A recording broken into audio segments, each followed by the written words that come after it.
Some breaking news on Dog Post, something we reported earlier today. I'm going to put the link below. Make sure you read everything down there because this is an evolving story.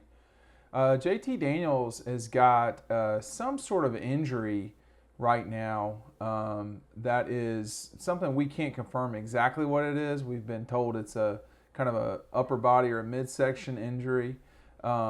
Again, I say I'm gonna have the link below so that you can kind of stay up to date with things. But it looks like after interviews tonight, Wednesday night, that Carson Beck is sharing time at the number one spot with JT Daniels.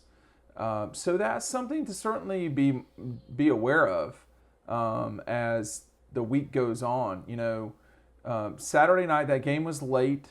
I'm not aware of any time, and a couple things here that people need to understand about what's going on in the current dynamic of, reporting at Georgia, which is that we can't see practices. They've been closed since 2019, so that's before the pandemic. And so that leads to a lot of speculation rather than reporting, quite frankly. Or it can lead to speculation, I should say. But we do know from our reporting that there has been sharing of snaps at number one offense. It also is a good question as to when this injury occurred for JT Daniels, because again, I am not aware that JT ever went to the tent on the sideline, ever went out of, he didn't leave the field. People have been going crazy about that. They've been going crazy about him going into the tent. So I'm starting to think, and this is speculation, that he's been dealing with this before the Clemson game. The insider report below talks about this, but my understanding is this is a minor injury, but it's an injury nonetheless, and it's going to kind of take a little bit of development for Georgia from this point forward. The good news for Georgia is that UAB, South Carolina, and Vanderbilt are the next three games. I really shouldn't even say this, but it might be that UAB is their toughest game of the three. So you've got a little bit of time to get ready for a trip down to Auburn in a month.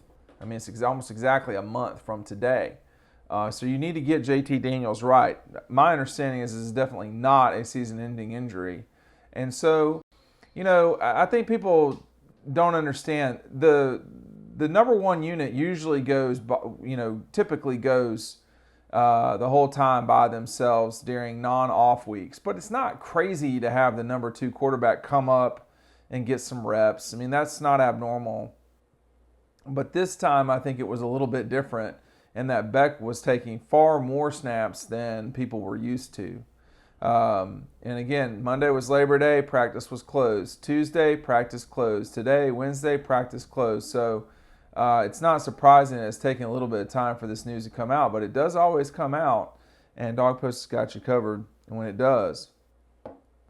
If this was before the Georgia game, the Clemson game, it sure makes a lot more sense, the offensive scheme that Georgia was using. Because with the type of injury that's being speculated here, that's not an injury that you're really going to be able to chunk the ball down the field. I mean, that would be a painful exercise. So it may have been that Georgia said, hey, we feel in control of this game. We've got the better offense, we've got the better lines, we've got just better players generally speaking. But our quarterback is a little bit not where he needs to be right now. So let's not be dumb. Let's play it close. Let's keep him protected. If we have to do max protect at times, we can do that. We can leave the running back in. There's a lot of ways around this. That makes more sense. I think, particularly as the game went on and Clemson simply could not move the ball. About half of their offensive drives, 5 of 11, I believe, or 5 of 12, if my memory serves correct, were 3 and outs, some of which were negative yardage drives, and then 1 interception for a touchdown. So half of Clemson's drives, they didn't get a first down. Like they weren't, or it was a destructive play.